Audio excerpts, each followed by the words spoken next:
Yo, yo, yo, wiggity, what's going on? I'm Tim. And this is Dane. And this is Was It Worth It, brought to you by SharcTank Media. Was It Worth It is the podcast game review thingy where we play games and review them. Yep, that's how it goes. What game did we play this time? Yep, simple enough. So, for the final episode of this season, we played Luftrausers, a $10 retro-styled airplane shoot-'em-up with a bit of a roguelike twist, developed by Vlambeer and published by Devolver Digital. The name Luftrausers is said to come from the German word Luft, which means air, and the Dutch word Rausen, which can be loosely translated to playing rough, which I guess would make sense since the game is obviously themed around World War II Germany, but Vlambeer, the company, is a Dutch developer, so the German representation is kind of more caricatured than anything for sure. In this game. So anyway, in Luftrausers, you customize your plane with a handful of unique weapons, bodies, and boosters before taking to the skies and flinging bullets in pretty much every direction while hordes of enemy planes and boats are coming after you with bullets of their own. As you take out your enemies, you build up a multiplier, which is key to actually earning a score worth bragging about, although your multiplier will drop back down to 0 if you go too long without killing a single enemy. There's also a number of little tasks the game kind of gives you, depending on which parts you choose for your plane. Missions. Yeah, they're called missions in the game, but I think the word mission makes it sound a little more in-depth than it actually is, because it really is just like... achievements. Yeah. Just think achievements. Yeah, kind of. So it'll be things like get a max combo before killing a battleship, or kill 20 enemies while free-falling, just to name a few.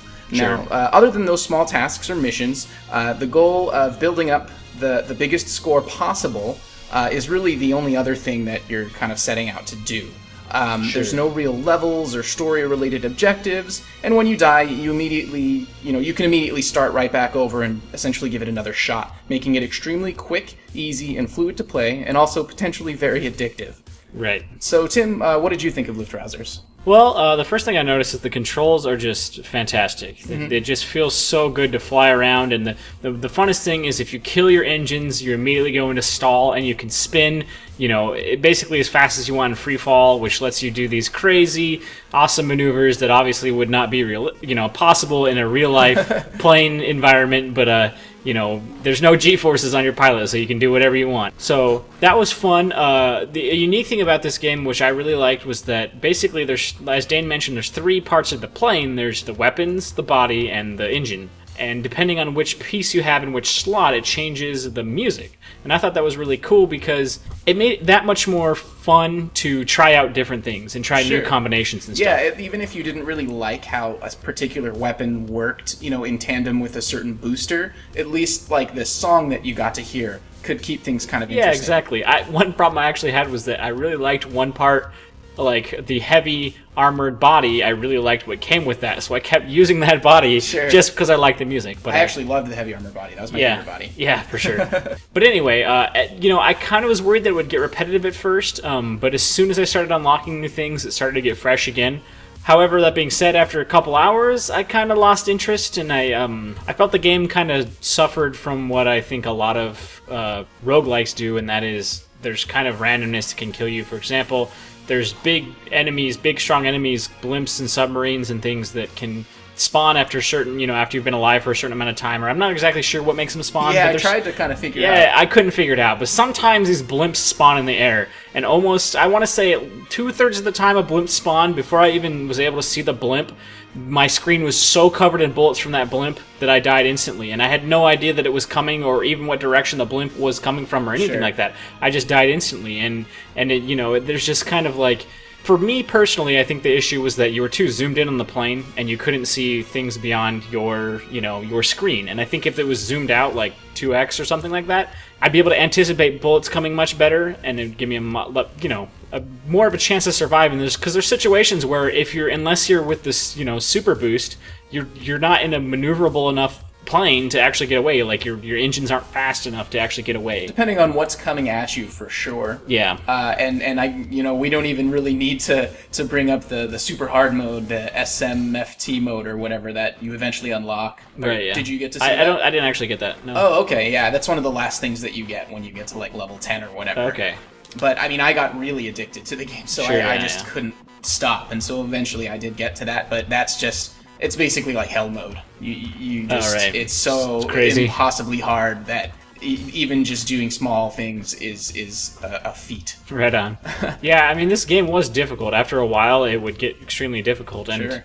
I don't know, for me, I just felt like there were a lot of combinations that were, I didn't really get the point of them, and there was no point in doing them other than hearing the unique music or getting the different missions. Sure. But other than that, there were some body combinations that didn't make any sense to me. I couldn't come up with a strategy that worked with them or things like Right. that. And some of them are just obviously way better than others, Oh, yeah. So I think that there is a lot of potential combinations you can get, but it's not a lot of viable combinations. So I would think agree with that's why I lost interest fairly quickly. That being said, I do think it was worth $10. I do think it was worth the money because it's just a lot of fun to play with, and I got a couple hours of good, solid entertainment. There was, there were those parts where I'd die randomly, but it was just so easy. You could just literally immediately start playing again. Yeah. And, even when those situations did happen, I had only been playing for like 3 to 5 minutes. Sure. So it wasn't like it was, I was wasting a half hour and then dying to some BS. It was just like, Yeah. Something where I could just instantly get right back into it. Yeah, the only times deaths like that really frustrated me are if I was going for a specific mission, like kill this really hard enemy with a max combo, and I get myself into that situation finally, and I die before I can actually complete it. Yeah, it's something that I noticed that there were a lot of situations where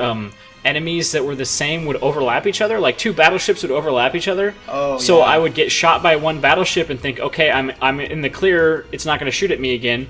And then it would immediately start shooting again. I'm like, wait a minute, they can't shoot that fast. And Sure. it's because there were 2 battleships overlapping. Yeah, and you couldn't see them. it's sprite graphics, Right, so yeah. the sprites can kind of just clump up. Exactly. So that's cool that you felt it was worth it. My experience with the game, I actually mentioned this briefly last week, but airplane or spaceship shoot 'em up games like 1942, Ikaruga, or Zero Wing are not usually my cup of tea.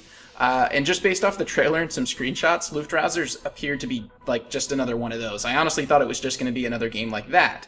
But I do like challenging myself when we pick the games for this show, and I'm glad I did because besides flying in an airplane and shooting at other airplanes, I really think Luftrausers is really different from the standard plane shoot 'em up type games. It almost reminded me of Ring Runner in the way that you were so maneuverable. Yeah, that's a good comparison. It kind of reminded me of like Geometry Wars on the Xbox 360, but and I love that it's more like a roguelike too. I mean, you can go as long as you can before you die and then start all over, as opposed to moving through various levels, fighting bosses, and having a limited number of lives. Sure. And I mean, I've also probably mentioned on the show before, but I have a terribly bad attention span, so I really do love games that don't get too extremely involved and just give you a few goals other than blow everything up and make it extremely easy to just jump back in, guns blazing, as soon as you die. Like, I really like stuff like that because it's really easy for me to stay focused on games like that because there's always something going on. Like, you're always playing and you're always, shooting bullets, and there's really not enough time to kind of get bored, I guess. Sure. And not only does this game have all of that, but there's also the ship customization, which you mentioned, which is really awesome. I love the fact that the song changes, and to get a little more into that, like just the fact that one piece will do the bass line, one piece will do your melody, your lead melody. It was mostly one piece will do kind of like the percussion. Or yeah, whatever. exactly. It was like a beat, a rhythm, and a melody essentially. Yeah. Where rhythm usually was a bass line, but it wasn't always. Yeah, and the customization definitely helped the game from being too simple and kind of bare bones, because it is actually based off of a much simpler version that's a Flash game, just called Luftrauser. Right. Oh, and I also really enjoyed the controls in the game, like you mentioned. They were incredibly simple, but also just really like tight and smooth. Yeah. All you have to do is press left and right to turn, up to boost, and the X key to fire. But that was all it needs. Like, yeah, and I mean there's some extremely different engines you can get and bodies you can get, so that you could get completely different feels to it. But the controls were super tight in any situation. I never felt like the controls failed me in any situation. Yeah, definitely. It just, like just flying through the air and, like you said, like cutting off the engine and flipping around and blasting anybody that was on your tail. Yeah. It just felt like, you were doing stunts, like aerial stunts. Yep. It was really cool, and there was a lot of control over even just like zipping between bullets and stuff like that. Like felt really cool to do that. And yeah, I mean, I really had to play it for like a couple straight hours before it would start to get old, and then I'd take some time away from it and then kind of be thinking about it and want to get back into it. So for a game that's just so repetitive, like the fact that it managed to stay that enjoyable for me, I think was really impressive. So I think for $10, Luftrausers is definitely worth it. Yeah, I think you know, a really good thing about this game is that it's just so easy to pick up, and like I mentioned before, like you can literally, it's one button and you're playing again after you die. It's just, you can immediately be back into the game, and it's just so, all the menus, there's no clutter or anything, it's super simple, you just, it's a game that you can pick up, play for 15 minutes, and then put down and walk away. And yeah, for sure. You know, at this point, I've gotten to the point where I've unlocked everything as far as I can tell, although there's locks with skulls on them now, so I think those might be super secret things if I do some of like the really incredibly hard missions on this hard difficulty, and so I've been kind of trying to like chew through that, but it's tough. Oh, also something that we didn't mention is the fact that you start unlocking color schemes, because it already just has this sort of like Atari look to it. Right, yeah. And the main color scheme is sort of this like yellowish, like brown almost, with like darker brown sprites for the planes. But you start getting other color schemes, so you get ones that are just, you can get like a black and white, and then there's, you know, like bright hot pink with like dark red, you know, planes, and there's tons of them. There's ones that are blues and orange, and there's a lot of those. And I mean, other than unlocking new ship pieces and unlocking that new difficulty, that's the only other thing that you kind of get as you do those missions and stuff. The colors. Yeah, I didn't actually get far enough to unlock any colors. Oh, okay, gotcha. Yeah, that's just, you know, that's just another thing that they sort of threw in to kind of make it a little more in depth than just a Flash game. But man, even just kind of giving our experiences with the game, I think was enough to describe the entire game. It is an extremely simple game, but it's still a lot of fun. Yeah, definitely, and I think I'll actually cut in real footage of the game for this one instead of just screenshots, because why not? And you kind of have to see the game in action to really understand it. Sure. Because like I said earlier, I just looked at screens of it and just thought it was a simple, run-of-the-mill plane shooter, but obviously it's more than that. So, cool. You know, we've mentioned this a few times in previous episodes, and just briefly at the start of this one. Since this is our 20th episode, we're going to use this as a good spot to sort of take a bit of a hiatus. We'll call this the end of Was It Worth It Season 1? Yeah. While we prepare to, you know, start up Season 2 sometime later this year, which is yet to be determined. Right. So obviously, unfortunately, we don't have a game to tell you we're going to play next week or anything like that. Nope. But of course, feels weird to say not have a game to play. To not have a game, absolutely. You know, we've been doing this nearly every week for the past, you know, 20-ish weeks. 3.5 months or so. Yeah, so it's been really cool to do this. You know, thanks so much for listening. As we usually mention, this is part of a bigger gaming channel called SharcTank Media, so we've got other things that are still going on and will continue to still be going on. Feel free to check out SharcTank.com. That's Shark with a C. For Season 2. C for Season 2. Yeah, that's it. Yeah, and then of course we've got the SharcTank Media YouTube channel where, you know, we have our other videos and things like that. Yeah. So, Thanks for listening, guys. Thank you. Bye-bye.